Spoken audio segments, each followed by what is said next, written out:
the timer. So, Tim, grateful member of Al-Anon. I've been in Al-Anon for over 30 years, and the condition in which I arrived in Al-Anon was, to use a wonderful word, parlous.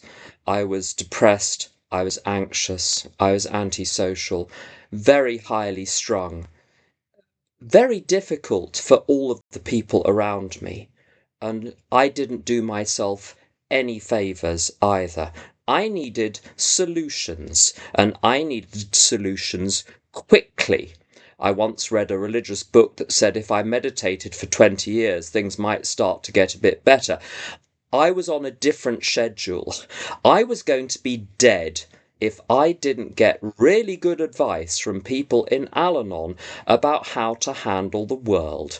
And my great advice in Al-Anon didn't come from professionals. Professionals are wonderful, but I don't interact well with them. I interact well with housewives. That's who I interact well with, and the great housewife of my first year was Maureen, who taught me everything I know pretty much about the Al-Anon programme. She said, "No one and nothing has ever made you feel anything. You are the one who are producing your own feelings by how you react to the things that happen. The things that happen are the cards that are dealt to you. It is how you play those cards that are dealt to you that are generating your emotions. Your emotions are not coming from the world. They're being produced within you." And what I was taught to do right from the beginning was whenever anything happened, to not let it all the way in, but to put it, as it were, in an inbox, in an in tray. So it's not allowed all the way in.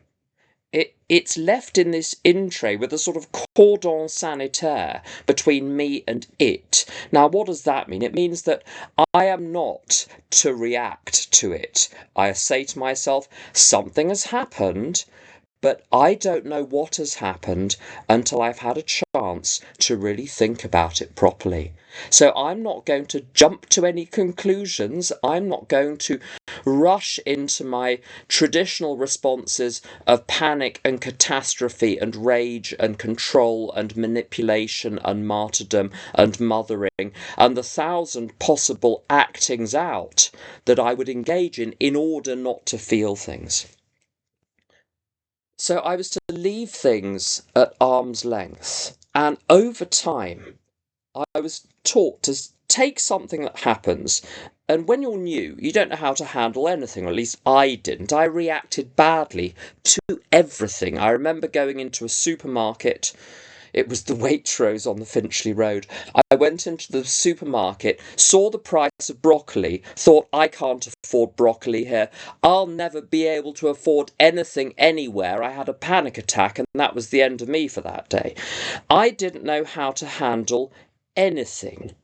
And so what I was taught to do, take your little situation in its in tray, take it to a grown-up and say, I don't know what to think about this. Tell me what to think about this.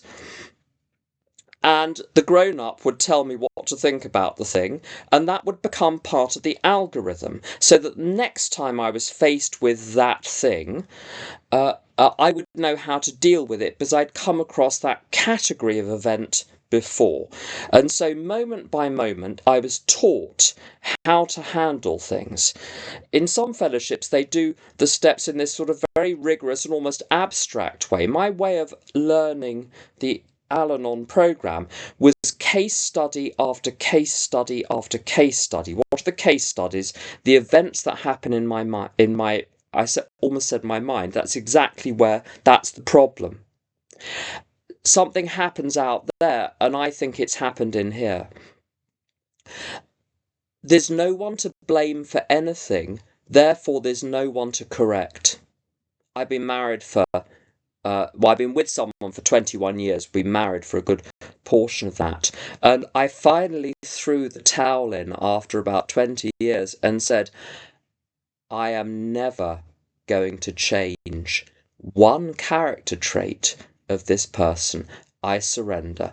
I waved the white flag. Now, generally I'd been very tolerant, but there have been a few things on which I took a stand. Disaster. I don't have boundaries because they don't work. I've never successfully altered someone's behaviour in a consistent manner. I've never altered anyone's personality. I can have boundaries in the sense of, if you carry on shouting, I'm going to put the phone down, pumpkin. So if you want to carry on talking to me, you're going to have to dial it back in. Can you do that for me? Good, we can carry on talking. That's a boundary. Cause and effect, ground and consequent, action and response. And if you notify people, it's not unfair when you then enact the response. But that's getting slightly off the topic. The topic is this being hurt by things. I used to find things very, very offensive. And someone said, offence is taken, not given. Other people give you the opportunity to be offended, but you are the one that take it up. Now, a sponsor said to me, he said, if you keep doing something, it's because you're getting a kick out of it. So if you keep being offended, if you keep being upset, what's the kick you're getting out of it? And of course, the marvellous kick I would get out of being the victim. There are so many kicks. You can see why it's such a popular pursuit in the world. When I'm the victim, I'm innocent and someone else is guilty. And not only am I innocent, I'm innocent for any response to this unreasonable provocation, and it seems to sort of act as a general balm for all of the rest of my guilt for things I've legitimately done wrong. So my attempt to cast other people as oppressors and persecutors was really my way of trying to get rid of my own guilt for my endless attack thoughts against other people and my frequent poor behaviour. What I've had to do in the programme is to forgive everyone for everything by treating everyone as innocent. And when I say everyone, I mean really everyone. Any bad behaviour can be broken down into constituent components, like a molecule can be broken down into atoms. What are the components? Ignorance, stupidity, malice, negligence, misperception, all sorts of things. And I look at those components and I say, I'm like that too. It might not manifest in the way that it does in this apparent enemy of mine, but I have the same constituents of bad behaviour that they have. If I want to be off the hook, I have to let them off the hook. When I'm behaving badly, when I'm off on a frolic of my egoic own, I'm out of control. Something else is controlling me.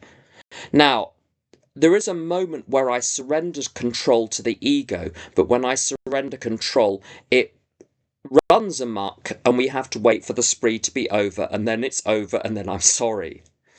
I'm the one that sets the ball rolling, though. I'm the one that opens the door to the negative thinking. I had to learn to do two things to say no to any of the negative thinking. And when it knocks at the door, say, not today, go and bother someone else. And I've had to say that some days 100 times, 200 times, to say, I don't like what happens when I let that little visitor in. So out it, if I let it in, out it goes. If it's out there, in, it's not going to come. When I stopped mentally attacking other people with negative thoughts, my internal sense of guilt went. And then there was no basis for the bad behaviour. The bad behaviour comes out of the negative thinking. When there's no guilt in me to get rid of, there's no payoff for me being a victim anymore. And I'm not tempted. I do not like the feeling of powerlessness, of sensing that my life is at the mercy of other people's behaviour. Apart from the fact it's untrue, it's incredibly depressing, it's incredibly uncomfortable, and to think that I actually chose that as the alternative to my own pain. It's taken a long time. None of this is quick, and none of this is straightforward.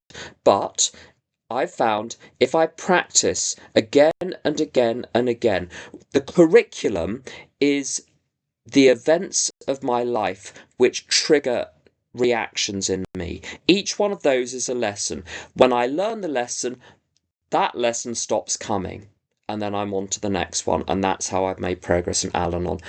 I look forward to hearing what everyone has to say.